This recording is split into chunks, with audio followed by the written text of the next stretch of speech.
My father charged me $247,000 for being his son. Not a threat. Not a joke. A 47-page spiral-bound document. Sitting on my kitchen table on a Tuesday morning. With my full legal name on the cover. And a number typed in red at the bottom. Line items going back to the day I was born. My hospital copay. My 8th grade poster board. 31 years of my childhood. Itemized like an expense report. I sat there holding it. And I thought. He actually did it.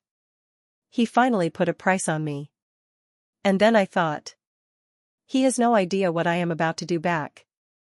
Before I tell you how this ends. And I promise you, the ending will make your jaw drop. Hit like, subscribe if you are new. And drop your city and your local time in the comments. I want to know who is watching this with me right now. Okay.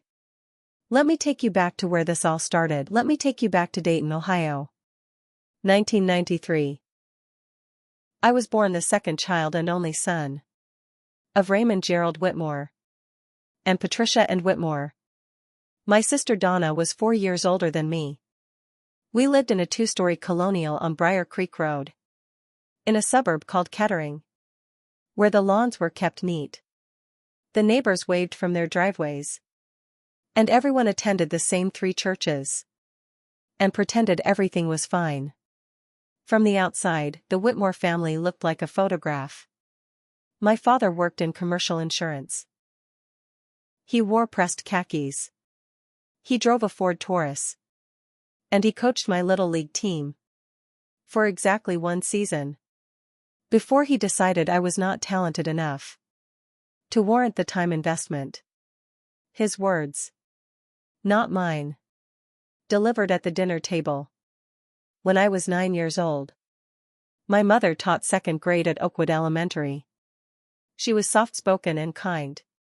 And she spent most of my childhood apologizing for my father. Without ever saying she was apologizing for my father. Raymond Whitmore was not a violent man. I want to be clear about that. He never raised a hand to any of us. What he did was colder than that. He was a man who treated every relationship in his life like a transaction. And the problem with being his child was that he considered you to be an ongoing liability. He kept records of everything. I mean everything. When I was growing up, we called it Dad's filing system. In the 3rd bedroom. The one we were not allowed to enter without permission. My father had a full wall of filing cabinets. 4 of them. Gray metal. The kind you see in government offices. He kept receipts for every purchase he had ever made. Going back to before I was born. Utility bills. Grocery receipts. Car maintenance logs. Everything organized by year. Then by month. Then alphabetically by category. My mother told Donna and me that Dad was just very organized.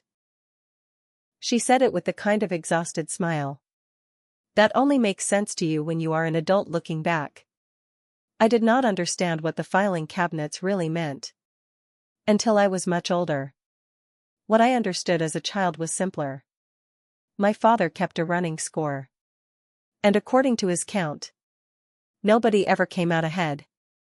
If he drove me to soccer practice, he would mention over dinner that the gas was not free.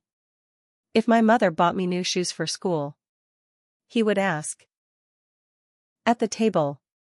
In front of all of us. Whether I understood what things cost. Not in a teaching way. In a keeping track way. My sister Donna developed the ability to become invisible at the dinner table. I never did. I was louder. More like my mother. More likely to push back. Which meant I caught more of his attention. And not the good kind. One memory sits in my chest like a stone. I was 11 years old. I had saved up $22 doing yard work. For our neighbor, Mrs. Tatum. And I used it to buy a birthday present. For my best friend, Marcus Webb. A video game. My father found the receipt in my bedroom. He did inspections, which I will get to. And he sat me down at the kitchen table.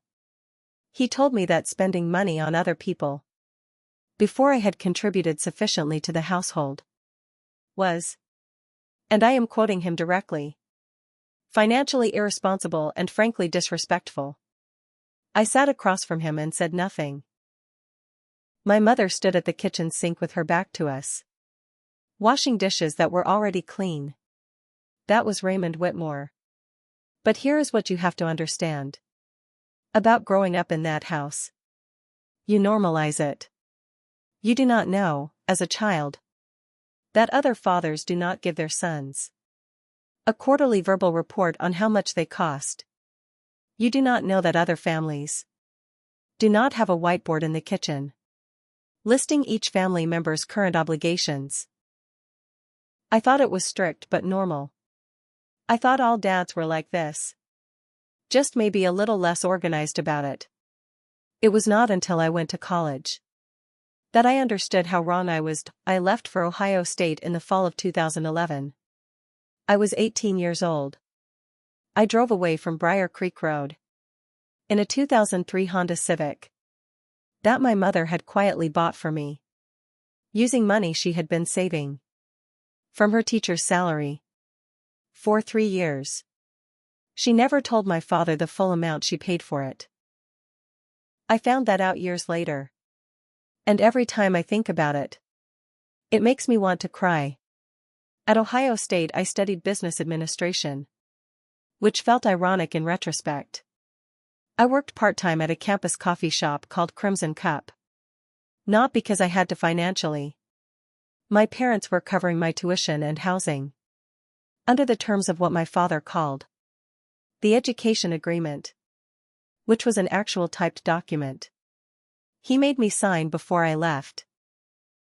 I worked there because I needed to be somewhere loud and warm, and full of people who smiled at me, because they were happy to see me, not because they needed something. I was good in college, in a way I had never been able to be good at home. I made friends easily. I had a girlfriend named Priya, who was studying nursing, and who laughed at all my jokes, and who, when I told her about my father's whiteboard and the quarterly obligation reports, looked at me with an expression I can only describe as horrified compassion. "Caleb," she said, very carefully, "that is not normal. I know that sounds obvious, but you have to understand." It was the first time anyone had ever said those words to me, out loud, about my childhood. I went back to my dorm room that night and sat on my bed for a long time. My father called me every other Sunday during college. The calls lasted exactly 15 minutes. I know this because later, when everything happened, I found out he had logged the duration of every call in a spreadsheet. The calls were not warm. He would ask about my GPA, my course load, whether I had received his most recent email. He sent monthly emails he called check-ins, but they were really accountability reports, asking me to list how I had spent my week and confirm I was adhering to what he called responsible financial behavior. I answered them dutifully, the way you answer a compliance form, because that was the only way to make them stop. I graduated in May of 2015 with a degree in business and a minor in accounting. My father attended the graduation ceremony. He shook my hand. My mother hugged me for a long time and whispered, "I am so proud of you." And I felt the gap between those two moments like a physical space. I moved to Columbus after graduation, took a job at a mid-sized logistics company called Hartwell Distribution. Within 3 years I was a senior analyst. Within 5, I was managing a team of 6. I got engaged to a woman named Simone Archer in the winter of 2019. Simone was an architect from Cincinnati. She wore her hair natural. She had a laugh that filled up entire rooms. And when she met my father for the first time at Thanksgiving, she looked at me in the car on the way home and said, very quietly, "I see why you are the way you are sometimes." That was not an insult. That was the most loving thing anyone had ever said to me. My mother called me more often than my father did. We had real conversations. About her school. Her garden. Old memories. She was loyal to my father. With a stubbornness that frustrated me. But I also understood it. The way you understand a language. You were never formally taught. She had built a life inside those conditions. She had made peace with the price. In February of 2020, my mother was diagnosed with early-onset Alzheimer's disease. She was 61 years old. If you have watched this channel before, you know that families under stress reveal who they really are. My father's response to my mother's illness was something I initially misread as love. He became intensely organized around her care. He researched memory care facilities, created detailed medication schedules, attended every doctor's appointment with a printed list of questions. For a few months, I thought, maybe this is how he loves. Maybe this is the only language he has. He cannot be soft, but he can be competent.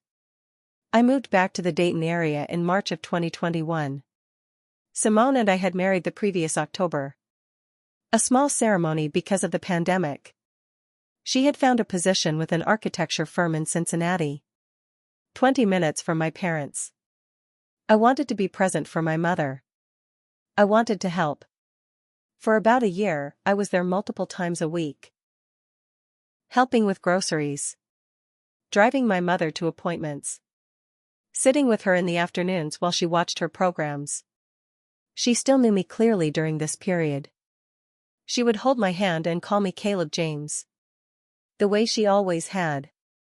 And sometimes she would look at me with perfect clarity and say, "You turned out right, you know. You turned out real right." I would hold those moments like water in cupped hands. My father, during this same period, became increasingly difficult. He started making comments about money. More frequently than usual. About the cost of my mother's care. About medical expenses. About retirement savings.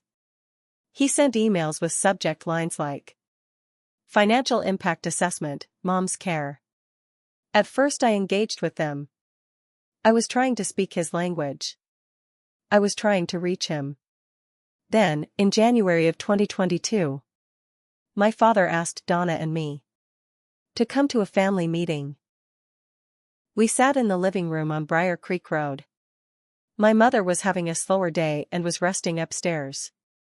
My father sat across from us in the wingback chair. The one none of us ever sat in when he was not home. Out of a habit of deference we had developed over decades. He had a folder on his knee. He told us he had been doing financial planning. He told us that the cost of caregiving was significant. And would become more significant. He told us he was not in a position to carry that cost alone. Donna and I exchanged a look. We had already talked about this. We had already agreed we would contribute. We told him that. He nodded. And then he opened the folder. He slid 2 copies across the coffee table. I picked mine up. And I started reading. It was 31 pages at that point. Titled at the top, Parental Investment Ledger. Raymond G. Whitmore. Confidential. It was a printed spreadsheet, documenting every financial expenditure my father claimed to have made on my behalf. From the date of my birth in 1993 through my college graduation in 2015. Everything. The hospital bill when I was born. Co-pays for every childhood doctor's visit. Groceries, calculated on a per-child basis. My share of the utility bills. School supplies. clothing, sports fees, summer camp in 2003. A broken window I apparently caused in 2007. Haircuts. Gas to drive me places, calculated using IRS mileage rates. My portion of Christmas, broken down by gift. Birthday party costs. And so on. And so on. 22 years of meticulous, organized, soul-crushing accounting. Donna made a sound beside me. That was not quite a word. At the bottom of the document, in red, $186,447.16. He told us he was presenting this not as an immediate demand, but as context. He said that as he thought about how to distribute the financial burden going forward. He believed it was relevant to establish a historical baseline of what he had invested in each of his children. He said Donna's document was nearly identical in total. Neither of us said anything for a long moment. Then I asked, in the most level voice I could find, "Dad, what exactly are you asking for?" He said he was asking for acknowledgement. For now. I drove home that night in complete silence. Simone met me at the door. Took one look at my face. Said, "What happened?" I handed her the folder. She sat at the kitchen table and read it, while I stood at the window looking at nothing. When she finished, she looked up. She said, "Caleb, this is not a real thing that real people do." I said, "I know." She said, "What are you going to do?" I said, "I have no idea. If you are watching this right now, and something about this feels familiar, if you have ever had a parent make you feel like a financial transaction instead of a child, drop a comment below. Just write, "I know this feeling." You are not alone. And I want to hear from you. For about 3 months after that meeting, I tried to treat the document as the bizarre anxiety artifact it appeared to be. My father was under stress. My mother was declining. He had always used numbers to process his feelings. Maybe this was just that. Turned up to an extreme volume. I kept showing up. I kept helping. I drove my mother to appointments. Did grocery runs. Fixed a problem with their basement sump pump in April. Spent a full Saturday on it. And did not say a word about it. My father sent me an updated version of the document in May. The total had gone up. He had added post-college expenses. What he calculated as the opportunity cost of time he had spent on parental activities. After my 18th birthday. Attending my college graduation. A loan of $3,000 he had given me in 2016. When my car needed a new transmission, which I had paid back in full within 8 months, but which appeared in the ledger without the repayment deducted, as if it had never happened. He had also included a list of phone calls, each one with a duration and an assigned value per minute. He had also added interest, 3% annually, compounded, applied retroactively to every single line item.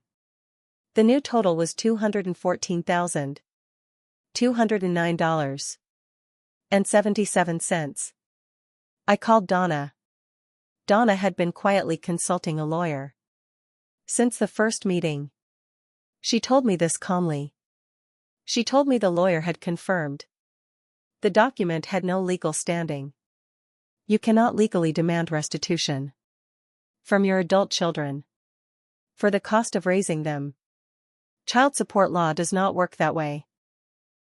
Parental obligation law does not work that way. Any judge in any state would laugh it out of a courtroom. I knew this intellectually. What I could not shake was the emotional reality of holding a document in which my father had assigned a dollar value to every year of my existence under his roof and presented it to me as a debt. I want to stop here. And say something important. Because I think it matters to the story. I had been in therapy since 2018.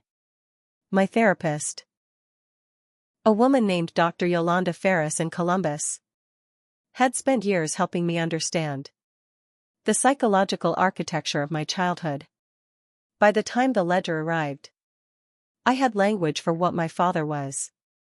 I understood the clinical framework. I understood that his behavior was consistent with what is often called a controlling, emotionally withholding parent, with narcissistic tendencies, a person for whom love was transactional, because all relationships were transactional, and vulnerability was a liability. Understanding it did not make it not hurt, but it meant I was not surprised in the way I might have been, and it meant I did not collapse. Simone, meanwhile, was clear-eyed in a way I needed her to be. She was not cold about it. She was actually angrier than I was, which helped, because it meant I could occupy the calmer position. But she was clear. She told me we were not going to be held hostage by a man who had printed out my childhood and assigned it a price tag. She told me I had to set a boundary. She also told me she supported whatever decision I made about my relationship with my mother, because she understood those were two separate things. That clarity from Simone may have saved my sanity during what came next. In August of 2022, my father sent a third version of the document by certified mail. This one had a cover letter. It stated that he had completed a comprehensive financial review and had determined a final figure representing the full extent of his parental investment. It stated that he was presenting this figure as a formal request for financial acknowledgement from his son. It stated that failure to respond within 30 days would result in him seeking legal consultation.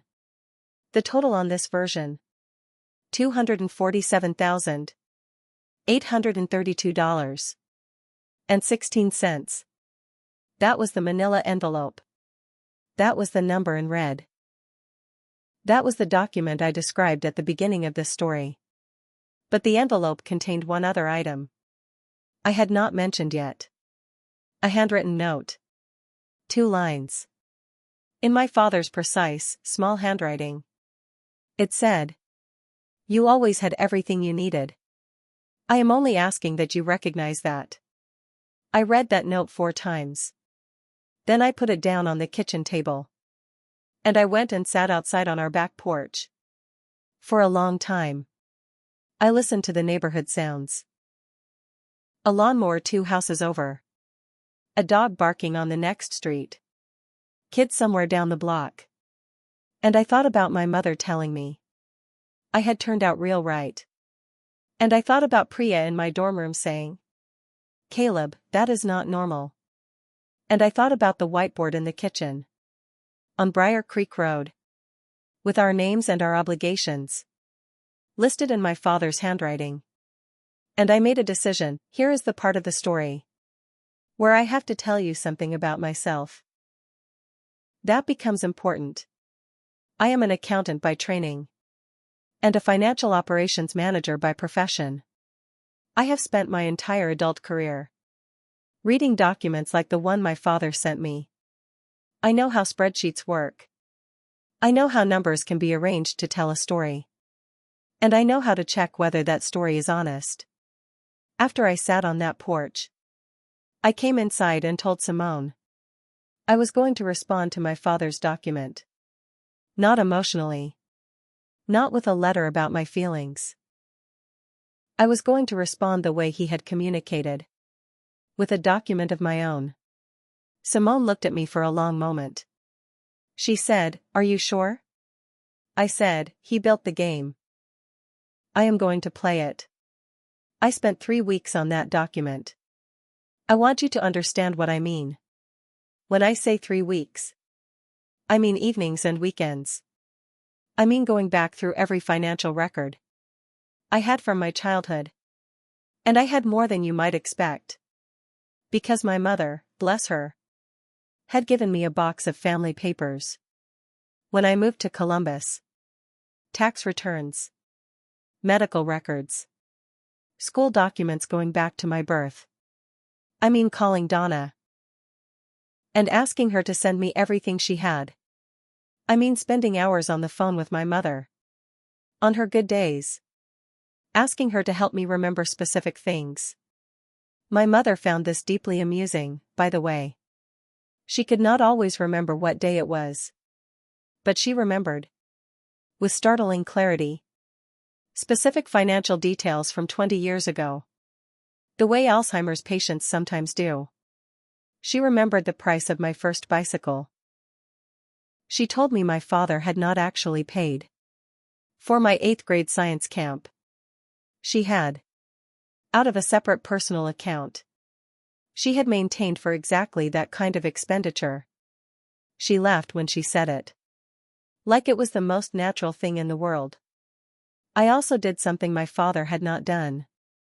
I checked the numbers for accuracy. And his methodology, it turned out, had significant problems. He had calculated grocery expenses using full retail prices, with no adjustment for inflation working in reverse. Meaning he had used current dollar values for expenses from 20 years ago, inflating his historical costs significantly. He had double-counted several medical expenses that had been covered by insurance, appearing in his document as full charges, rather than the actual out-of-pocket amounts. The $3,000 loan from 2016 appeared without the repayment deducted.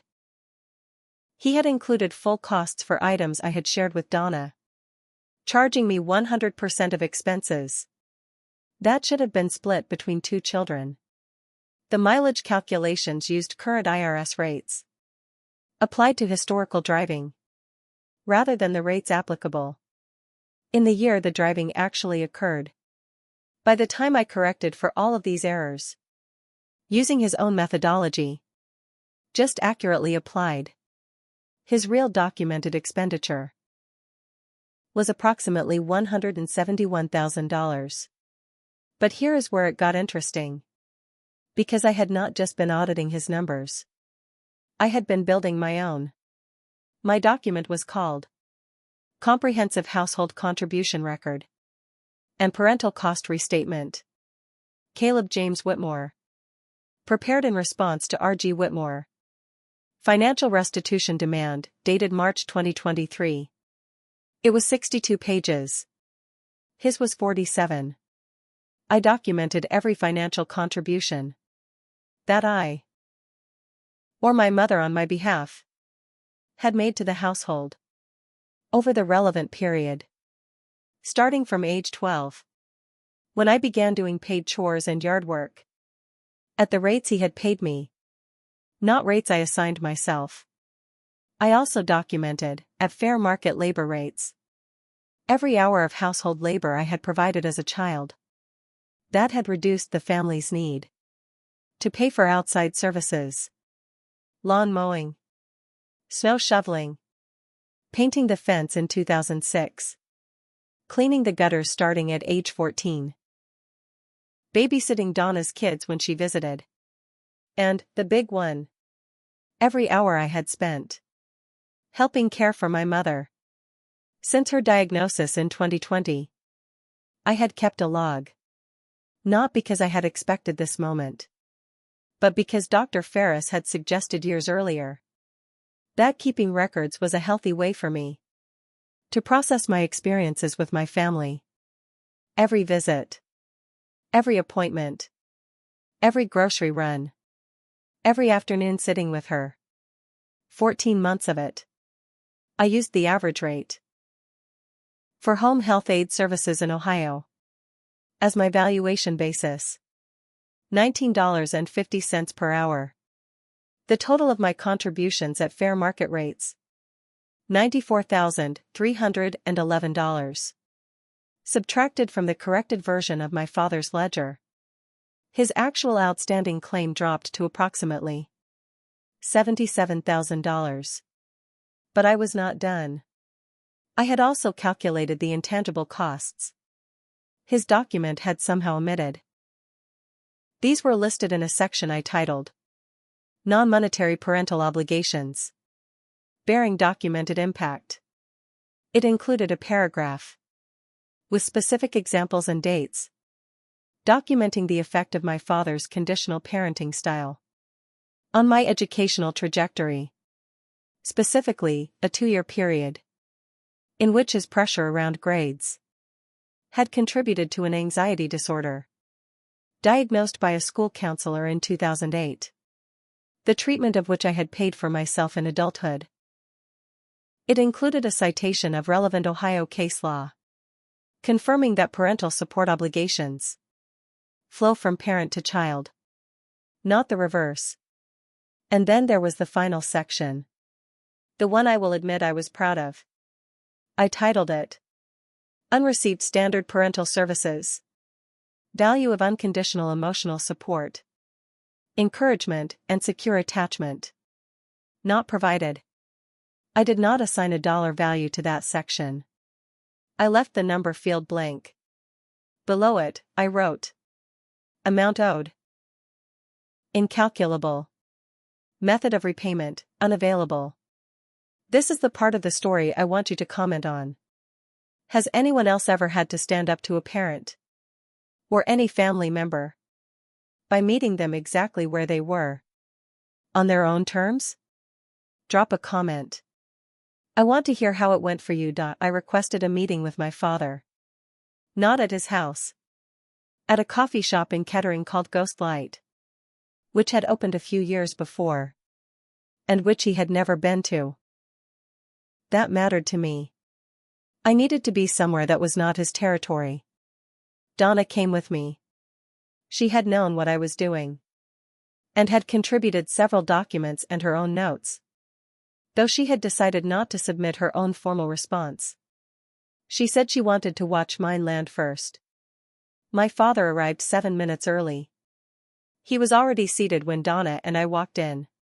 Pressed khakis, blue button-down, legal pad on the table in front of him. He looked, and I want to describe this precisely, like a man who was completely confident. He was about to win something. I sat down across from him. Donna sat beside me. I ordered a coffee. I thanked him for coming. He said he assumed we were there to discuss the document. He said he hoped we had reviewed it carefully. He said he wanted to have a productive conversation. I said we were there to discuss the document. I said I had reviewed it very carefully. Then I slid my 62-page document across the table. He looked at the cover page. He looked up at me. He looked back down at it. He said, "What is this?" I said, "It is my response. I would appreciate you reading at least the executive summary before we continue." The executive summary was 4 pages. It outlined the methodology, the corrected figures for his document, my counter-contributions, and the net adjusted figure. He read slowly. I watched his face. I have watched my father's face my whole life, trying to read it the way children of withholding parents do. I know his face the way some people know weather patterns. What I saw, as he read, was not anger. Not at first. What I saw was confusion. The genuine confusion of a man who had never, in 31 years, anticipated this particular response. When he finished the executive summary, he set it down. He folded his hands on the table. He said, in a careful voice, "You are claiming to have contributed over $90,000 to this household." I said, "I am claiming that is the fair market value of contributions I made to this household, documented with dates and details, using conservative market rates. I am also noting that your original figures contain significant calculation errors, which I have corrected in Section 2. He was quiet for a moment. Then he said, I did not make calculation errors. I turned to page 11 of the document. I walked him through the insurance double count. I showed him the exhibit, where I had pulled the original explanation of benefits forms from my mother's medical records, which she had given me access to as part of her care planning. I showed him the corrected grocery calculation with the proper inflation adjustment. I showed him the loan repayment, which he had received and deposited, which appeared in my exhibit as a scanned copy of the cleared check. He looked at the cleared check for a long time. He said, in a different voice, quieter, flatter, where did you get that? I said, Mom kept everything. Another silence. Donna said something then. I want to tell you what Donna said, because it was the best thing said at that table that day. And she said it quietly, in the voice she uses when she is not going to be argued with. She said, Dad, Mom is upstairs in your house right now, not knowing what day it is. And you are sitting in a coffee shop, trying to invoice your son for his childhood. I need you to hear how that sounds. My father looked at her. He looked at me. He looked at the document on the table. He did not say anything for a long time. I want to be honest with you about what happened next, because I have seen enough stories like this. And with a dramatic villain confession, a tearful apology, a transformed father who suddenly understood everything he had done wrong. And I want to tell you, this story did not end that way. Raymond Whitmore did not transform at Ghost Light Coffee on a Tuesday morning in April. What he did was get up, take my document, and leave. He said, before he left, that he needed to review my materials carefully. He said it the way he would say it in a business meeting. He said he would follow up. Donna and I sat at that table for another 40 minutes after he left. She ordered a pastry she did not eat. I drank 2 more cups of coffee. We talked about our mother. We talked about what we were actually going to do. About her care arrangements. The real problem. The one that had nothing to do with spreadsheets. And everything to do with a woman who needed more support than either of us could manage alone. On the drive home, Simone called me. She asked how it went. I told her. She was quiet for a second. Then she said, he took the document, though. I said yes. She said, that means he is going to sit with it. She was right. 3 weeks after the coffee shop, my father called me. Not a Sunday call. A Tuesday night call. Which had never happened before in my adult life. I almost did not pick up. I did pick up. He said he had reviewed my response document. He said some of my figures were contestable. He said he believed I had overvalued certain labor contributions. I said I was open to discussing specific line items if he had documentation to support alternate valuations. There was a pause. He said he did not have documentation for those specific items. I said, okay. He said, and I want to transcribe this as precisely as I can, because it is still the most significant thing my father has ever said to me. I did not expect you to answer the way you did. I said, I know. He said, I did not think you had been paying attention. I said, I grew up in your house, Dad. Of course I was paying attention. Another long silence. He said, your mother's care needs to be the priority. I said, I agree. It always should have been. He said, I am not going to pursue the matter further. He did not apologize. He did not say he had been wrong. He did not say he loved me, which he had said to me fewer times. Then I could count on 2 hands. Across my entire life. But he withdrew the demand. And in the language that my father spoke. The language of ledgers and documents and formal positions. Withdrawing the demand was the most significant concession available to him. I hung up the phone. I went and found Simone in the kitchen, where she was making dinner. I stood in the doorway. She turned around and looked at me and said, "Well?" I said. He dropped it. She put down the spoon. She came over and hugged me. I stood there with my face against her shoulder. And I was not sure what I was feeling, exactly. Relief, partly. Sadness, mostly.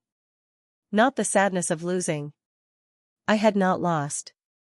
The sadness of winning a thing. You wish you had never needed to fight for. My mother passed away 14 months later. June of 2024. A Wednesday afternoon. At a memory care facility in Centerville. Called Summerfield Gardens.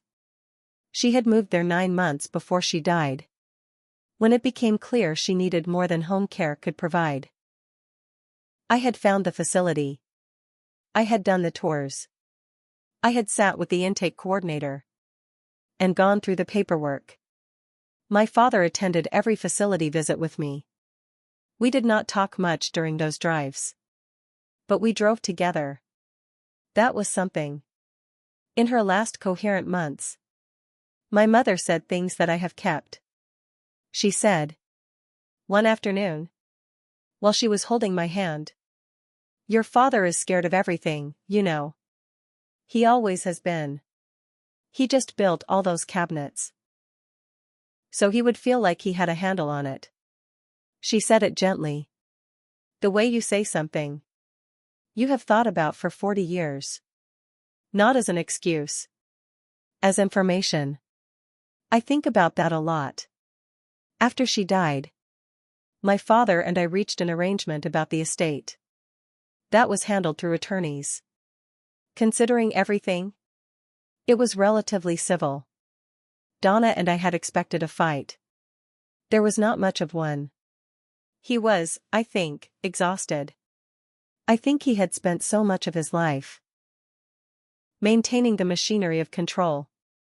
That losing my mother. The person the machine had been built around. Had left him with no idea what any of it was for. I still talk to him. Not often. But I call him once a month, on Sundays. The calls last about 15 minutes. He asks about work. About Simone. About things we are doing around the house. He does not talk about the document. He does not talk about money. As a way of talking about feelings. At least not with me. Not the way he used to. I do not know if that is growth.